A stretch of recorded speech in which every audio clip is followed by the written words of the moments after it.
बार बार इंद्रियों के साथ मन का भोगों में विचरण करना, इसी को रोकना साधना कहते हैं। मन जिस एक इंद्री के साथ जिस विषय का सेवन करता है, उसी में उसको उत्सुकता प्राप्त होती, उत्साह प्राप्त होता है। यही उत्साह उसकी दुर्गति का कारण होता है। सूक्ष्मता से समझना। प्रार्थना है आप सबसे कि हम लोग किसी भी इंद्रिय के विषय को उत्साह पूर्वक ना भोगे, शास्त्र सम्मत भी। जैसे आपको खान पान की सामग्री, अच्छी से अच्छी सामग्री है, कम मात्रा में लीजिए, उदासीन होकर पाइए।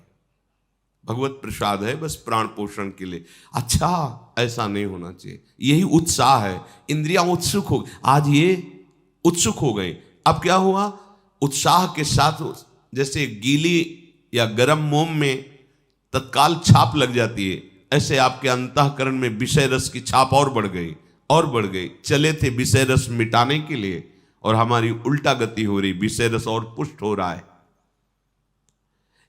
विषयों के प्रति उत्सुकता भर जाना।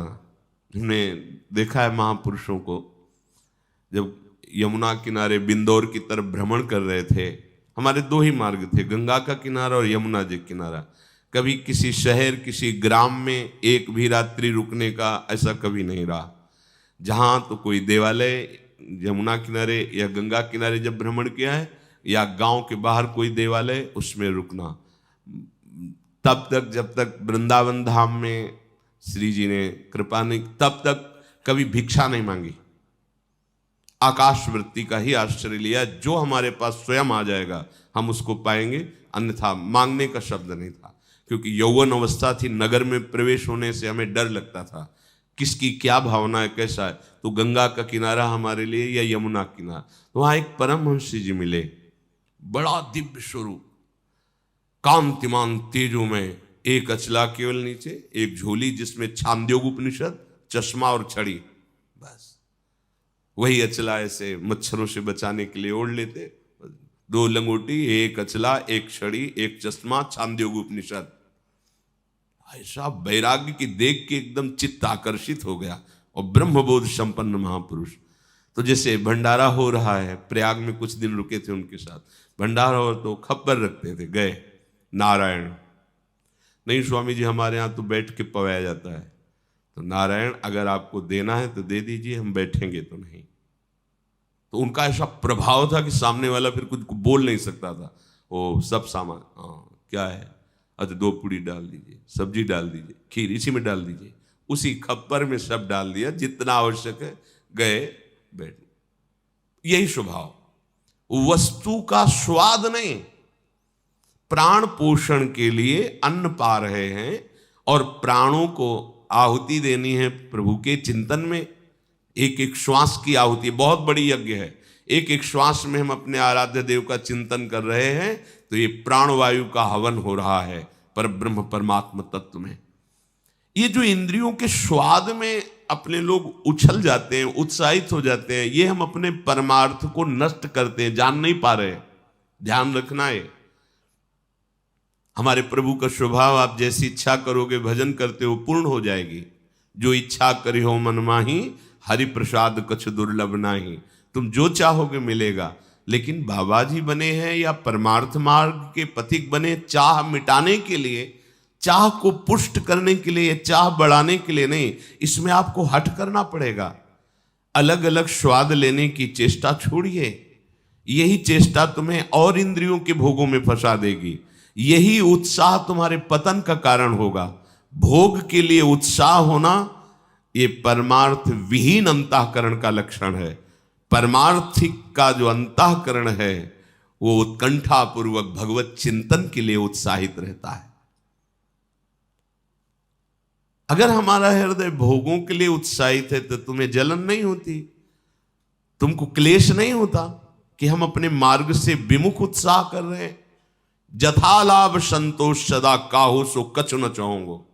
कोई कच्चा पक्का ये वो कोई मतलब नहीं।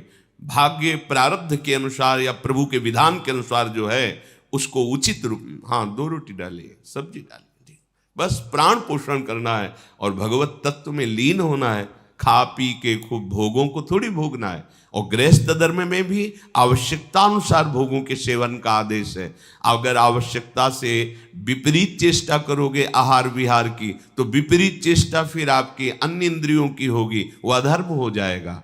चाहे जो कोई हो, अध्यात्म सुख लेना है तो इंद्रियों के भोगों में उत्साह न रखते हुए केवल प्राण पोषण या भगवत आज्ञा का पालन करने के लिए, चाहे वो गृहस्थ हो या विरक्त हो, जैसा शास्त्र सिद्धांत है उसके अनुसार चले। उत्साह पूर्वक भजन करने में वृत्ति लगनी चाहिए। अधिक से अधिक, वो 11 माला जपता है तो हम 21 माला जपे, 51 माला जपे, अधिक से अधिक उत्साह हो। नाम कीर्तन में, वाणी गायन में, संयम में, कम सोने में, कम खाने में, कम बोलने में, इसमें उत्साह हो। उत्साह पूर्वक प्रपंच वार्ता करने में, प्रपंच चिंतन करने में, भोगों को भोगने में, यह अध्यात्म मार्ग के पथिक का लक्षण नहीं। सबके अंदर इंद्रियों का विषयों के प्रति आकर्षण और उत्साह रहता है, इसी को नष्ट करना साधना है। मना कष्टान इंद्रियाणि प्रकृतिस्थानि कर्षति, उसी को उल्टा करना है हमको। प्रकृति की तरफ नहीं, परमात्मा की तरफ आकर्षित करना है। तो कमर कस के जब इस मार्ग में तुम चलोगे तो तुम्हें सहयोग मिलेगा, आराध्य देव का, गुरुदेव का बल मिलेगा, और उसी बल से हम आगे बढ़ते हैं।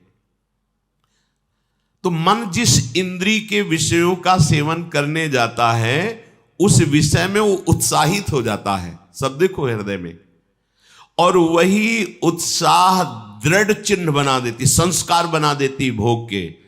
और भोग उपभोग में प्रवृत्त होते होते वो अपने स्वरूप को भूल जाता है, उद्देश्य को भूल जाता है। ऐसा होता है। ये अच्छे उपासकों में नहीं होता। विवेक रूपी कैंची साथ रखी जाती है, बात किया वहीं काट दिया, उसका चिंतन नहीं। अगर कुछ 1 मिनट, 1.5 मिनट, 2 मिनट तो आप कमजोर साधक हो, और घंटों तो आप समझो कैसे साधक हो, और सालों। उसने हमको ये कहा था, संसारी पुरुष होता जीवन भर याद रखता है, और इसने हमको गाली दी थी, फंसेगा कभी, ये सब नहीं। परमार्थ का पथिक, संसार को इसे जीतना कहते हैं। विषय मिला, आज बहुत अच्छा था, वो चटनी बहुत अच्छी थी, वो समोसा बहुत, वो चीज नहीं, प्रभु के विधान के अनुसार जो मिला उसको उदासीन होके पास, उसकी कभी चर्चा नहीं, उसकी कभी स्मृति नहीं। अगर चर्चा और स्मृति है तो उसने तुम्हें जीत लिया, राग पूर्वक या द्वेष पूर्वक।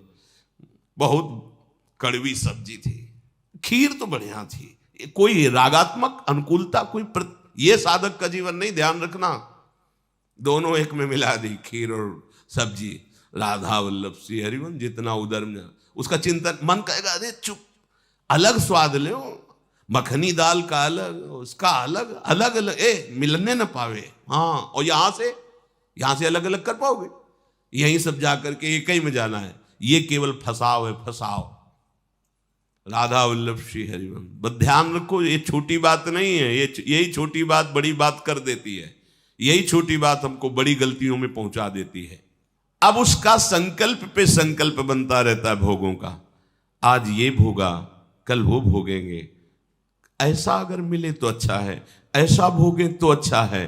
अब वो संकल्प विषय रूपी बाणों से अंतःकरण को बींध देता है, कसक्त जलता रहता है हर समय। भोगते हुए भी भोग की इतनी वासना बढ़ जाती है कि इंद्रियां काम नहीं करती और तृष्णा बढ़ गई, कितनी दुर्दशा।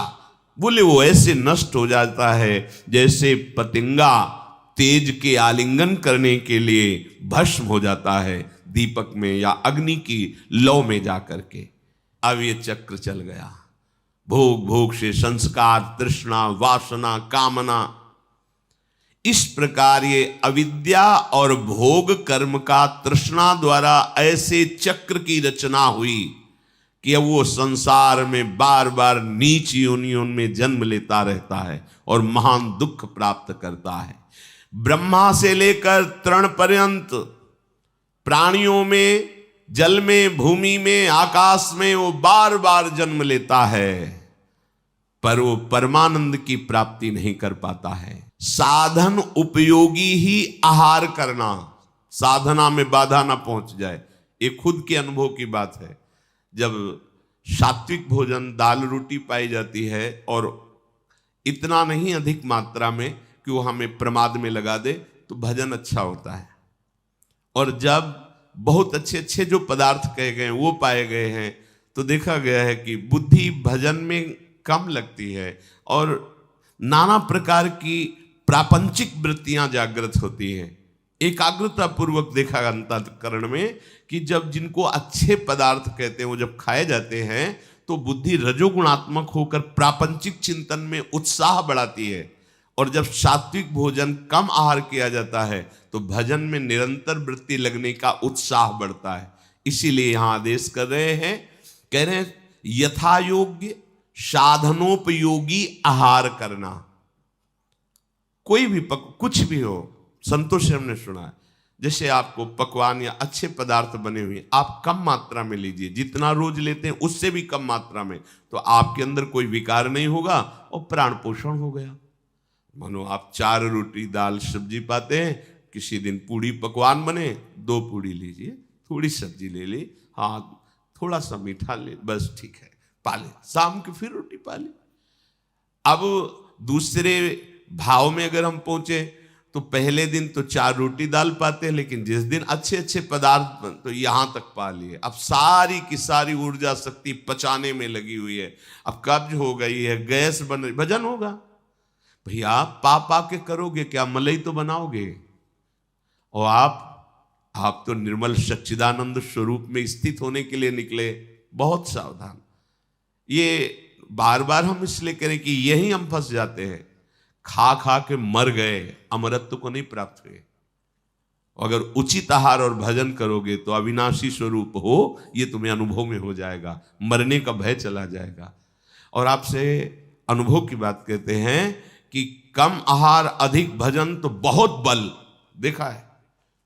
अध्यात्म बल, एकदम ऊर्जा शक्ति, कभी ऐसा किसी दिन महसूस नहीं हुआ कि आज उपवास किए हैं इसलिए, ऐसा कभी नहीं हुआ। क्योंकि ब्रह्मचर्य, अध्यात्म बल एक अद्भुत ऊर्जा शक्ति। और जब डकार लेने की भी जगह नहीं रह गई है, पड़े रहो, इधर उधर टहलो, मानसिक चिंतन खराब हो। साधनोपयोगी उचित आहार,